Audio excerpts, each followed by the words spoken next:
Halo teman-teman, Assalamualaikum warahmatullahi wabarakatuh. Kembali lagi bersama gua Wahyu Erlangga in my YouTube channel.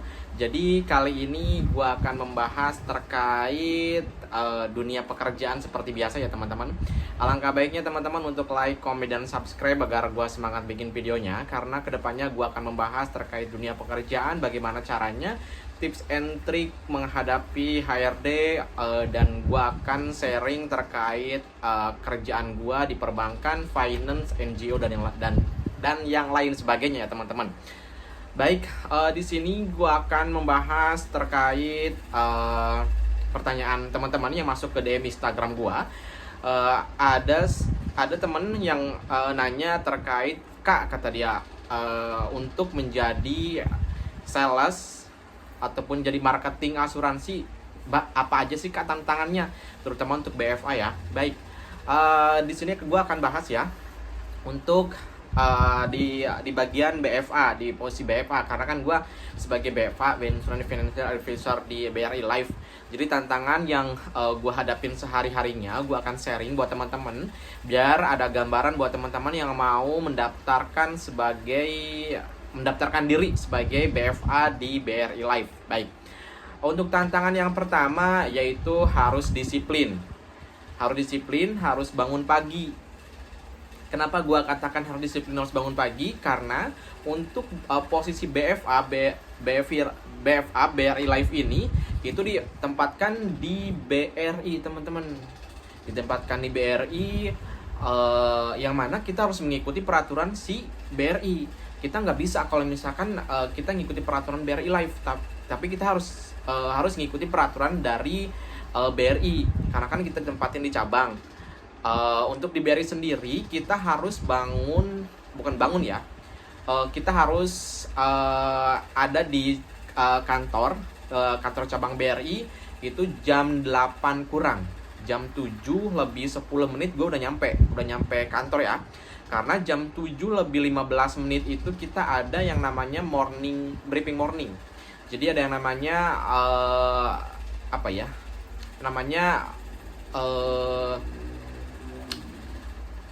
perkumpulan gitu. Bukan perkumpulan sih bahasanya.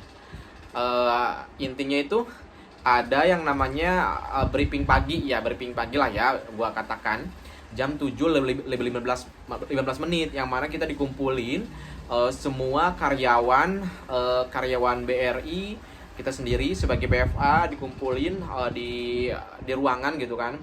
Biasanya itu dikumpulin di biasa orang-orang nunggu untuk ke teller ataupun ke CS ya. Di situ kan ada space kosong tuh, di situ ada kayak tempat kosong. Nah, di situ kita dikumpulin, di situ satu-satu kita menjelaskan tuh progres kita sebelumnya apa, progres untuk kedepannya mau kayak gimana gitu. Closingan kita yang kemarin berapa, untuk kedepannya kita mau closing berapa. Jadi kita jelasin situ di briefing pagi tersebut yang dipimpin oleh pimpinan cabang yang ada di kantor tersebut ya teman-teman. Otomatis kita harus bangun pagi, apalagi kalau misalkan domisili teman-teman itu jauh gitu ke kantor. Kalau misalkan jauh dari kantor, kita harus prediksiin kita bangun tuh harus dari jam 4 atau jam 5 agar kita nyampe kantor itu jam 7 lebih 10 menit atau jam tujuan gitu.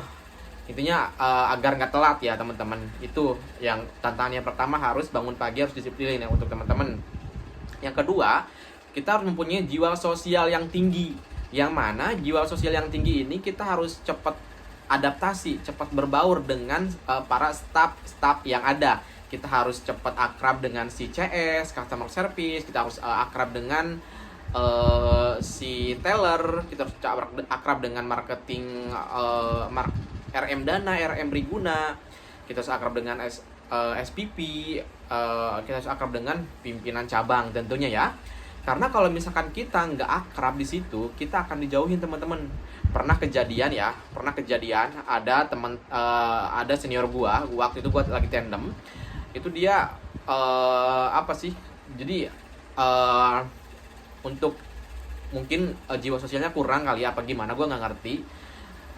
Cuman si staf bank itu suka ngadu ke gua gitu, ngadu ke gua, katanya ini si A ini orangnya kayak gini, dia nggak mau berbaur lah segala macam. Makanya kadang-kadang suka diomongin juga.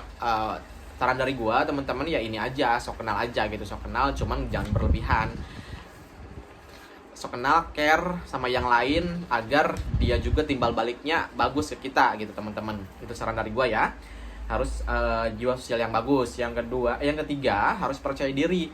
Tentunya ketika kita menawarkan sebuah produk, kita berhadapan langsung misalkan dengan si nasabah, kita harus percaya diri gitu, harus percaya diri, kita harus rapi, harus smile voice, terus kayak kita harus terlihat elegan gitu. Kita harus percaya diri gitu bahwa kita ini adalah seorang marketing yang bisa menggaet si nasabah, bahwa kita telemarketing, bahwa kita marketing maksud gua yang bisa mengajak nasabah untuk ikut asuransi. Yang terakhir, kita harus menguasai produk tentunya teman-teman, karena takutnya kalau misalkan ada nasabah yang lebih paham terkait asuransi dan kita nggak bisa jawab, itu yang dipermasalahin teman-teman. Kita harus hafal produk yang dimiliki si perusahaan. Itu sih untuk tantangan selama ini ya teman-teman. Oke, baik, untuk para pencari kerja tetap semangat, jangan lupa untuk selalu berdoa dan berusaha ya teman-teman. Gua pernah berada di posisi kalian. Jangan lupa untuk like, komen, dan subscribe agar gue semangat bikin videonya. Terima kasih banyak, selamat bertemu kembali di video selanjutnya.